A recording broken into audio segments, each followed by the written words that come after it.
बिस्मिल्लाहिर्रहमानिर्रहीम। अस्सलाम वालेकुम, मैं हूं नबीला बशीर और मैं आपको गौहर पब्लिशर्स में खुशामदीद कहती हूँ।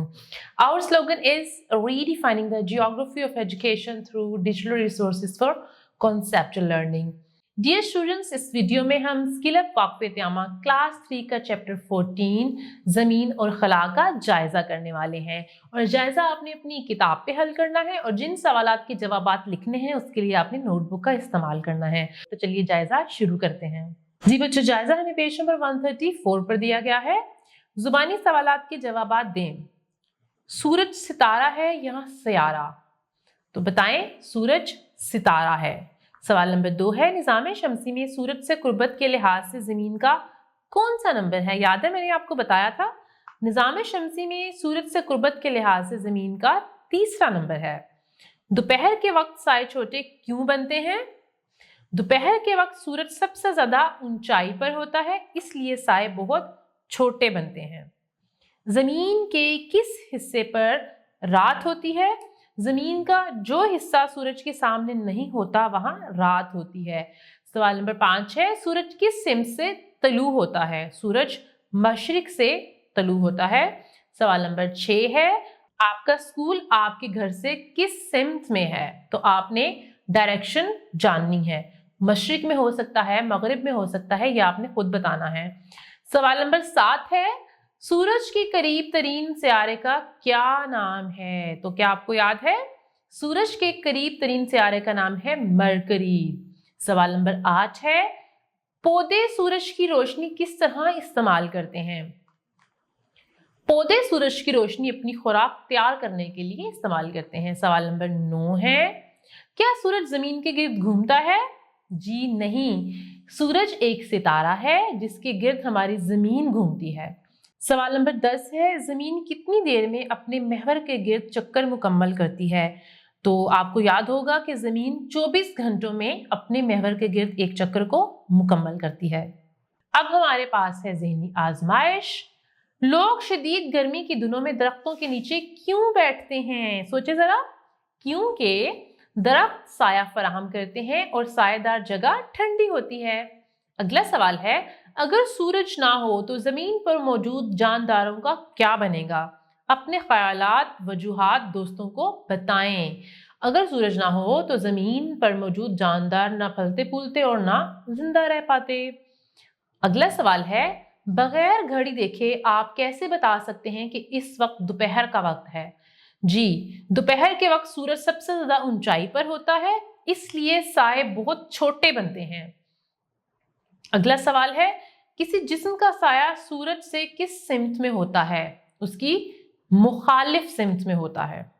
जी, अगला सवाल है, साए की जिसामत से हम वक्त का अंदाजा कैसे लगा सकते हैं? सुबह और शाम के वक्त सूरज कम ऊंचाई पर होता है, इसलिए साए लंबे होते हैं। दोपहर के वक्त सूरज सबसे ज्यादा ऊंचाई पर होता है, इसलिए साए बहुत छोटे बनते हैं।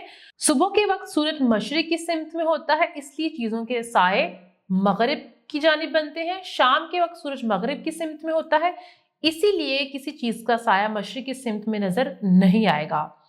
इसके बाद है खाली जगह पुर करें। जो अल्फाज हैं वो है सितारा, जमीन, रोशनी, सूरज और तवानाई वगैरह। नंबर 1 है, दिन के वक्त आसमान पर सबसे रोशन जिस डैश होता है, और वो क्या होता है? सूरज। नंबर 2 है, सूरज की डैश जमीन पर हरारत और रोशनी की शक्ल में पहुंचती है, तवानाई। नंबर 3, हमारी डैश अपने महवर के गिर्द घूमती है, जमीन महवर के गिर्द घूमती है। नंबर 4 है, जमीन एक सयारा जबकि सूरज एक डैश है। सूरज क्या है? एक सितारा है। नंबर 5, पौधे सूरज की डैश की मदद से खुराक बनाते और फलते फूलते हैं, सूरज की रोशनी से। शाबाश। अब आगे चलते हैं। दुरुस्त इंतखाब के गिर्द दायरा लगाएं। हमारे निज़ाम शमसी में कितने सियारे हैं? 5, 8 या 10? तो हमारे निज़ाम शमसी में 8 सियारे हैं।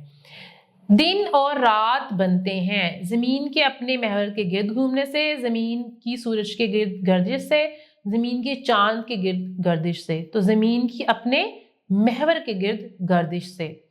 आगे देखते हैं, शुमाल की सिमत किसके सामने है? मशरिक के, जनूब के या फिर मगरिब के? जी, शुमाल की सिमत मौजूद है जनूब के सामने। आगे है, साए दिन में सबसे छोटे होते हैं सुबह के वक्त, दोपहर के वक्त या फिर शाम के वक्त? दोपहर के वक्त, क्योंकि उस वक्त सूरज सबसे ज्यादा ऊंचाई पर होता है। सूरज गुरूब होता दिखाई देता है मशरिक में, जनूब में या फिर मगरिब में। इसके बाद है इखलाकी जिम्मेदारी। दोपहर के वक्त सूरज ऐन हमारे सर पर होता है।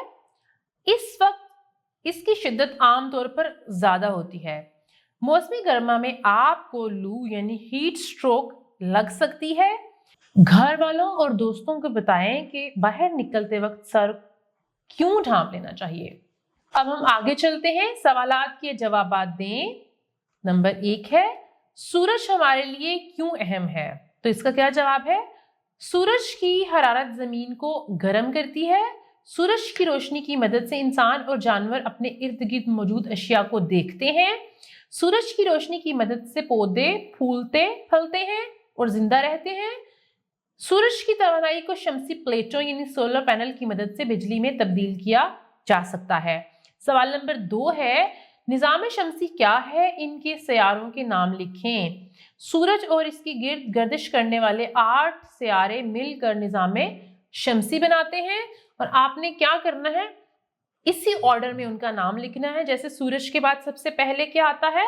अतारद, ज़ोहरा, ज़मीन, मरीख, मुश्तरी, ज़हल, यूरेनस और नेपच्यून। तो इस तरह से आपने इसी ऑर्डर में इनके नाम लिखने हैं। सवाल नंबर 3 है, दिन और रात कैसे बनते हैं? जमीन के अपने महवर के गिर्द घूमने से दिन और रात बनते हैं। हमारी जमीन 24 घंटों में एक मरतबा अपने महवर के गिर्द घूमती है। जमीन का जो हिस्सा सूरज के सामने हो वहां दिन होता है। जमीन का जो हिस्सा सूरज के सामने नहीं होता वहां रात होती है। सवाल नंबर 4 है, बुनियादी सिमतों पर नोट लिखें। 4 बुनियादी सिमतें, शुमाल, जुनूब, मशरिक और मगरिब। सूरज मशरिक से तुलू होता और मगरिब में गुरूब होता दिखाई देता है। मशरिक के बाएं जानिब शुमाल है। शुमाल और जुनूब एक दूसरे की मुखालिफ सिमत में हैं। सवाल नंबर 5 है, सूरज की हरकत और साए का आपस में क्या ताल्लुक है? सुबह और शाम के वक्त सूरज कम ऊंचाई पर होता है, इसलिए साए लंबे होते हैं। दोपहर के वक्त सूरज सबसे ज्यादा ऊंचाई पर होता है, इसलिए साए बहुत छोटे बनते हैं। सुबह के वक्त सूरज मशरिक की सिमत में होता है, इसलिए चीजों के साए मगरिब की तरफ बनते हैं। शाम के वक्त सूरज मगरिब की सिमत में होता है, इसलिए किसी चीज का साया मशरिक की सिमत में नजर नहीं आएगा। अब हमारे पास कुछ अमली सरगर्मियां हैं। सबसे पहले है, शक्ल बनाकर दिखाएं कि किस तरह जमीन की हरकत दिन और रात बनने का बायस बनती है। चार्ट इस्तेमाल करें। उसके बाद है, अपनी कमरा जमात की चारों दीवारों पर शमाल, जनूब, मशरिक, मगरिब बुनियादी सिमतें लिखें। आप उनके ऊपर टैग्स भी लगा सकते हैं। अपने कमरा जमात में सूरज और जमीन की हरकत दिखाने के लिए रोल प्ले करें। एक लड़के को फुटबॉल यानी सूरज, दूसरे को टेनिस बॉल यानी जमीन और तीसरे को टेबल टेनिस बॉल यानी चांद पकड़ाएं। सूरज, जमीन और चांद की हरकत का मॉडल पेश करें। जी बच्चों, ये था हमारा जायजा। मैं उम्मीद करती हूँ कि आपने जायजे को खुद से हल कर लिया होगा। वीडियो देखने का बहुत शुक्रिया। अपना बहुत सा ख्याल रखिएगा। अल्लाह हाफिज।